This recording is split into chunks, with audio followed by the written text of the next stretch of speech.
میرے لیے اللہ ہی کافی ہے جس کا میں عبادت کرتا ہوں، اور وہی بہترین رزق دینے والا ذات ہے۔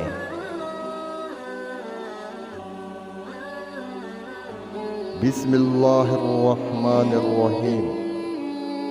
شروع کرتا ہوں اللہ کے نام سے جو بڑا مہربان اور نہایت رحم والا ہے۔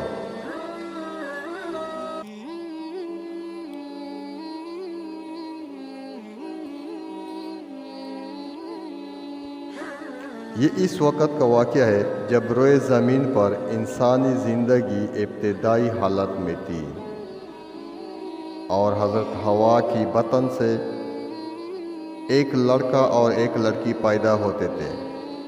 ایک ساتھ پیدا ہونے والے لڑکے اور لڑکی کا نکاح دوسری مرتبہ پیدا ہونے والے لڑکے اور لڑکی کے ساتھ کر دیا جاتا تھا۔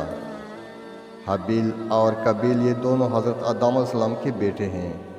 جب یہ جوان ہوئے تو دستور کے مطابق حضرت آدم علیہ السلام نے قابیل کا نکاح غزہ کے ساتھ اور جو حابیل کے ساتھ پیدا ہوئی تھی کرنا چاہا، تو قابیل اس بات پر رضامند نہیں ہوا کیونکہ اقلیمہ غزہ کے مقابلے میں زیادہ خوبصورت تھی جو قابیل کے ساتھ پیدا ہوئی تھی۔ حضرت آدم علیہ السلام نے قابیل کو سمجھایا کہ یہ اللہ کا حکم ہے، لہٰذا تم یہ بات مان لو۔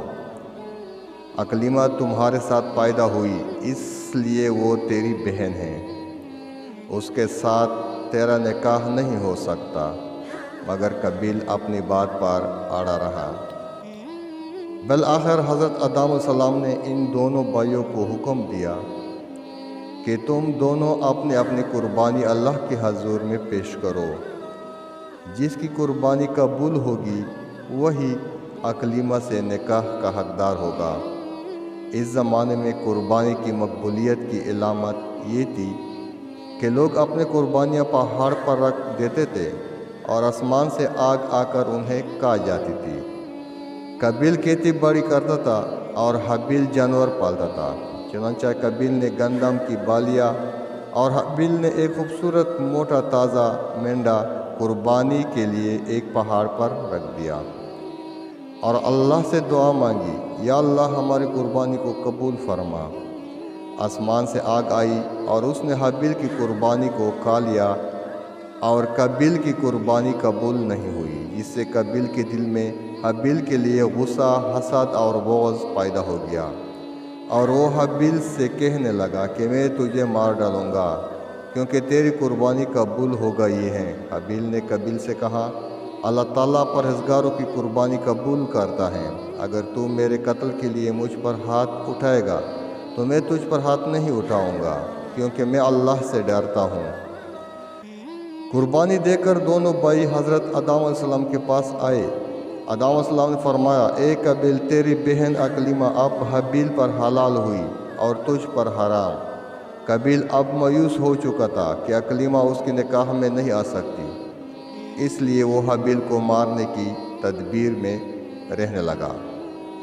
اس دوران آدم علیہ السلام جب مکہ چلے گئے تو ایک دن قابیل نے دیکھا کہ حابیل سو رہا ہے، تو سوچنے لگا کہ اسے کس طرح سے ماروں، کیونکہ اس زمانے تک کسی نے کسی کو نہیں مارا تھا۔ جب شیطان نے دیکھا کہ اسے قتل کرنے کا طریقہ نہیں آتا تو اس لعین نے ایک جانور پکڑا اور اس کا سر ایک پتھر پر رکھ کر دوسرے پتھر زور سے اس کے سر پر دے مارا، جس سے وہ جانور اس وقت مر گیا۔ یہ ترکیب دیکھ کر قابیل نے اپنے بھائی حابیل کے ساتھ یہی کیا اور زمین پر سے ایک پتھر اٹھا کر حابیل کے سر پر دے مارا اور اپنے بے گناہ بھائی حابیل کو قتل کر دیا۔ حابیل کے قتل کے بعد قابیل یہ سوچ کر بے حد پریشان ہوا کہ اب اس لاش کا کیا کرے۔ یہ روئے زمین پر کس انسان کا یہ پہلا قتل تھا، کیونکہ اس سے پہلے کوئی آدمی مارا ہی نہیں تھا۔ اس لیے قابیل حیران و پریشان تھا کہ بھائی کے لاش کو کیا کروں۔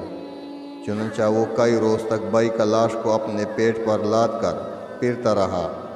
اللہ تعالیٰ کو اپنے اس نیک بندے کی لاش کی بے حرمتی منظور نہ تھی، چنانچہ اس جگہ پر 2 کوے آئے اور وہ آ کر آپس میں لڑے اور ایک نے دوسرے کو مار ڈالا۔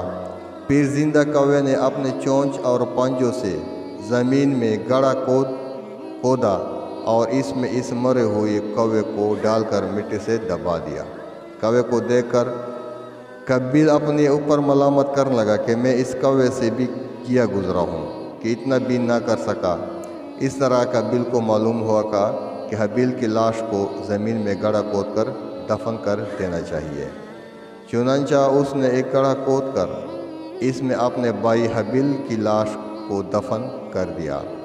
جب حضرت آدم علیہ السلام مکہ سے واپس آئے اور حابیل کو نہ پایا تو اس کو بہت تلاش کیا مگر وہ نہ ملا۔ لوگوں سے پوچھنے لگے۔ کسی نے جواب دیا کہ حابیل کچھ دنوں سے نامعلوم کہا گیا ہے۔ حضرت آدم علیہ السلام نے حابیل صدمے میں کھانا پینا اور سونا سب ترک کر دیا اور شب و روز حابیل کے غم میں رہنے لگے۔ ایک روز آپ نے خواب کی حالت میں دیکھا کہ حابیل الغیاث الغیاث اے پدر پکار رہا ہے۔ حضرت آدم علیہ السلام نیند سے چونک کر اٹھے اور زار زار رونے لگے۔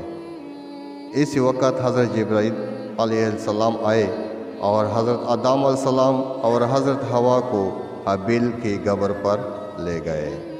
Thank you for watching. آپ لوگوں کا بہت بہت مہربانی، شکریہ۔